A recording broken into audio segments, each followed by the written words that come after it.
ৰঙিয়াত পুনৰ hit and ৰানৰ ঘটনা সংঘটিত হৈছে। মৰাণজানৰ ২৭ নং ৰাষ্ট্ৰীয় ঘাইপথত তীব্ৰ বেগী বিলাসী বাহনে পিছফালৰ পৰাই খুন্দিয়াই দুখনকৈ মটৰ চাইকেল।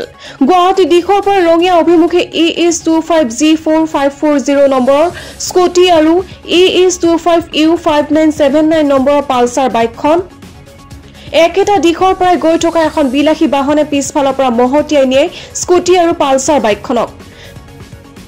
দুৰ্ঘটনাৰ ফলত তিনিজনকৈ লোক গুৰুতৰভাৱে আহত হয়। দুৰ্ঘটনা সংঘটিত কৰি পলায়ন বিলাসী বাহনৰ। ঘটনাস্থলীত ৰঙিয়া যান বাহন আৰক্ষী উপস্থিত হৈ স্থানীয় ৰাইজৰ সহযোগত দুৰ্ঘটনাত পতিত তিনিওগৰাকী লোকক ততাতৈয়াকৈ চিকিৎসালয়ত প্ৰেৰণ কৰে। বৰ্তমান ৰঙিয়াৰ ব্যক্তিগত খণ্ডৰ চিকিৎসালয় স্বস্তি হাস্পতালত চিকিৎসাধীন হৈ আছে তিনিওগৰাকী লোক। ৰঙিয়া দেশ আহিছো, আহি থাকোঁতে গাড়ী এটা এক্সিডেণ্ট হয় গম পালো। গম পাই পেলাই মই আহিলো কাষত পালি। আহি পেলাই চাওঁ যদি দুখন বাইক পৰি আছিল ভাঙি গ'লে। থাকোঁতে তাৰপিছত মই গম পালো তাই এক্সিডেণ্ট হোৱা বুলি। মই কি গাড়ী তাৰমানে মই সুধিলো মানুহবিলাক ঘৰতে কি গাড়ী বুলি কৈছো। তাৰপৰা এই মানুহ এতিয়া ক'ত ঘৰ কি মই এইবিলাক গম পোৱা নাই ভালকে। কিন্তু তাৰ পাছত আৰু ময়ো আৰু সিহঁতে মেডিকেল লৈ গ'ল। মেডিকেল নি পেলাই নাই গম পোৱা নাই এইবিলাক মই। খালি মেডিকেল নিয়া মেডিকেল গাড়ীত উঠোৱা মই দেখা পালো। দেখা পাই পেলাই আৰু মই আৰু হেৰি গম নাপাওঁ আৰু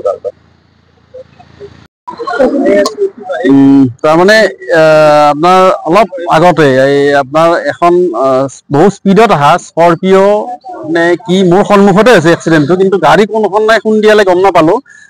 এখন বাইকত এগৰাকী মাইকী আৰু এটা ল'ৰা আছিলে, তেওঁৰ মাক পুতেক গুৰুতৰভাৱে জখম হৈছে আৰু এজন সীতাৰাত ঘৰ তেওঁ গুৰুতৰভাৱে আহত হৈছে। আমি ইতিমধ্যে তিনিগৰাকীকে স্বস্তি হস্পিটেলত ভৰ্তি কৰা হৈছে। তিনিচুকীয়া চহৰৰ বৰগুৰিত নতুনকৈ উদ্বোধন হ'ল আইকনিক ইনফিনিটি জিম। তিনিচুকীয়া চহৰৰ বৰগুৰি পেট্ৰল ডিপোৰ কাষত স্থিত এই জিমটোত জিমৰ সৈতে জড়িত সকলো ধৰণৰ সুবিধা আছে। এই জিমখনৰ স্বত্বাধিকাৰীৰ সৈতে যোগাযোগ কৰিবলৈ যোগাযোগ নম্বৰটো দিয়া হৈছে। যোগাযোগ নম্বৰটো হৈছে 9954740971। আজি আমাৰ বৰগুৰিবাসী ৰাইজৰ কাৰণে খুব এটা শুভ দিন।